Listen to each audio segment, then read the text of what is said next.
Hello student, आज हम आपको इक्विवेलेंस क्लास अथवा सेट का एक एग्जांपल बताने जा रहा हूँ। Let A be the set of all the triangles in plane. कोई हमारा ए सेट है और उसके एलिमेंट क्या है? All triangle. Let R be is an equivalence relation in A. इसका मतलब ट्रायंगल क्या बना रहे हैं? Equivalence relation. एक तो इक्विवेलेंस रिलेशन के लिए हमारा क्या होना चाहिए? रिफ्लेक्सिव होना चाहिए, सिमेट्रिक होना चाहिए और ट्रांजिस्टिव होना चाहिए। तो जो ट्रायंगल है वो equivalence relation in A defined by x is congruent to y. Relation क्या है? X congruent to y, that is x belong to A, y belong to A. When a belong to A, अब दूसरा element है a belong to A, we shall means by equivalence class denoted by a, then the set of all triangle of A congruent to the triangle of A. Similarly, when B belong to A, कोई दूसरा element B belong to A, B shall mean by the equivalence class B the set of all triangle of A congruent to the triangle of B. This is the example of equivalence class और set. यानी एक set हमें equivalence का एक ए मिला और दूसरा मिला बी, तो ये हमारी इक्विवेलेंस सेट कहलाती है।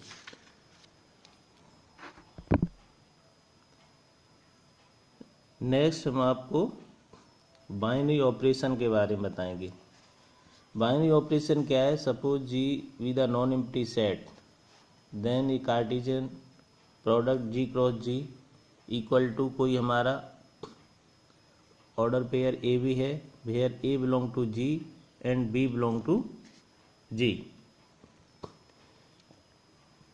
If G cross G is a mapping from G, then F is said to be binary operation. In other words, when a operation, suppose कोई सेट है, उसके दो एलिमेंट हमने लिए और उनको कंबाइन किया तो तीसरा सेट एलिमेंट बना, वो एलिमेंट हमारा उसी सेट में है, तो वो हमारा कहलाएगा बाइनरी ऑपरेशन। यानी कोई भी मेथड हो सकता है, हम दो सेटों को या तो एक सेट के कोई दो एलिमेंट या तो मल्टीप्लाइकेशन करूं या डिवीजन करूं या सब्ट्रैक्शन या एडिशन करने के बाद जो हमारा नंबर मिलेगा, वो नंबर अगर हमारा उसी सेट में बिलोंग कर रहा है तो हम कह सकते हैं बाइनरी ऑपरेशन है। बाइनरी ऑपरेशन हमारा एडिशन भी हो सकता है, मल्टीप्लाइकेशन भी हो सकता है और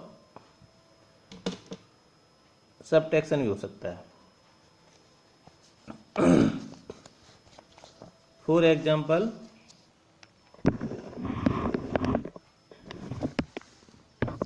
to three belong to N, 2 3 belong to n, then 2 plus 3 5 also belong to n, where n is the natural number. That addition is a binary operation on n, thus n is closed with respect to addition. In subtraction is not binary operation on natural number, since 3 और 6 हमारे to number हैं, belong n में कर रहा है, लेकिन 3 - 6 = -3 ये हमारा बिलोंग n में नहीं कर रहा है। तो इसका मतलब बाइनरी ऑपरेशन हमारा नेचुरल नंबर में केवल एडिशन एग्जिस्ट करेगा और सब्ट्रैक्शन एग्जिस्ट नहीं करेगा। नेक्स्ट हम आपको बता रहे हैं binary operation by algebraic structure. Algebraic structure क्या है? A non empty set G equipped with one or more binary operation is called an algebraic structure. For example, n plus I minus r plus multiplication are all algebraic structure. Here n I में केवल एक algebraic structure है, जबकि r में हमारे दो algebraic structure plus और multiplication is an algebraic structure equipped with two binary operation. Next आपका टॉपिक है ग्रुप।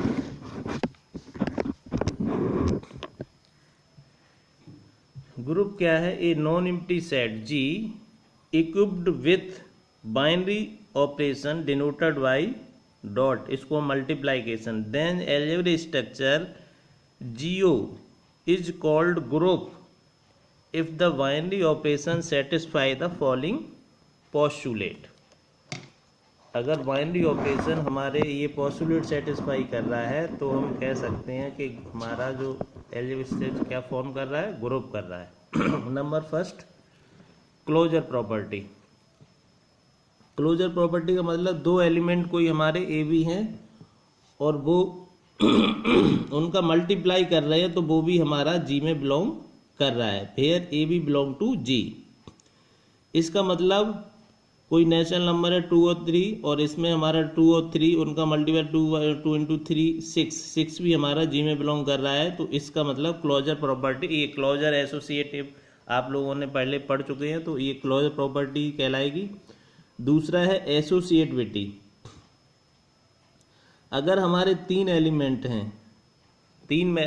हैं और जो किसी ABC ग्रुप में जी में बिलोंग कर रहे हैं तो ये कंडीशन एसोसिएटिव एग्जिस्ट हो रही है, A into b into c equal to A into b into c, ये हमारी एसोसिएटिव प्रॉपर्टी। दूसरा एग्जिस्टेंस ऑफ आइडेंटिटी। प्रत्येक ग्रुप में कोई ना कोई एक आइडेंटिटी अवश्य होगी। There exist an element E belong to G where E is the identity of set G such that E into a, यानी आइडेंटिटी का किसी एलिमेंट से हम मल्टीप्लाई या एडिशन करें तो वो हमें A मिल जाए, वो एलिमेंट मिल जाए, तो ये हमारी कहलाती है आइडेंटिटी एग्जिस्ट हो रही है for every A belong to G।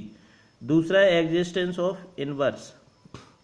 Every element belonging to G, प्रत्येक ग्रुप में जो सेट होंगे उसका कोई ना कोई एक इनवर्स होगा। Thus for every a belong to G, अगर ए है तो उसका ए इनवर्स हमारा क्या कहलाएगा, ए इनवर्स। बी है तो उसका बी इनवर्स कहलाएगा। सी है तो उसका सी इनवर्स। और ऐसा होना चाहिए अगर ए का हम ए इनवर्स से मल्टीप्लाई कर दें तो वो किसके बराबर आ जाए, आइडेंटिटी की। तो ये हमारी, तब हम कह सकते हैं एग्जिस्टेंस ऑफ इनवर्स। अगर ये चारों कंडीशन कोई भी सेट है, closure property, associate property, existence of identity, existence of inverse, then we say that G is a group. तो ग्रुप बनने के लिए चारों कंडीशन सेटिस्फाई होना अत्यावश्यक है, वरना ग्रुप हम नहीं कहेंगे।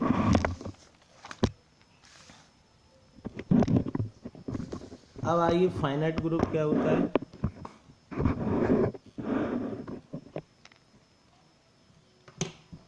If a group consists finite number of element then it is called finite group। यानी ग्रुप में अगर नंबर ऐसे होंगे, एलिमेंट ऐसे होंगे, इनको हम काउंट कर सकें तो वो finite. Infinite just opposite, if the group contain infinite number of element then it is called infinite group.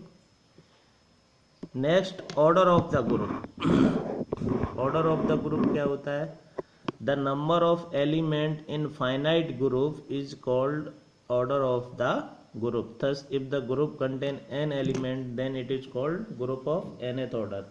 इसका मतलब ग्रुप में जितने एलिमेंट होंगे वो ग्रुप उतनी ऑर्डर का कहलाएगा। अगर ग्रुप में 4 एलिमेंट है तो हम कहेंगे इस ग्रुप का ऑर्डर कौन सा है, 4th है। अगर 3 है तो हम कहेंगे इसका ऑर्डर कौन सा है, 3 है।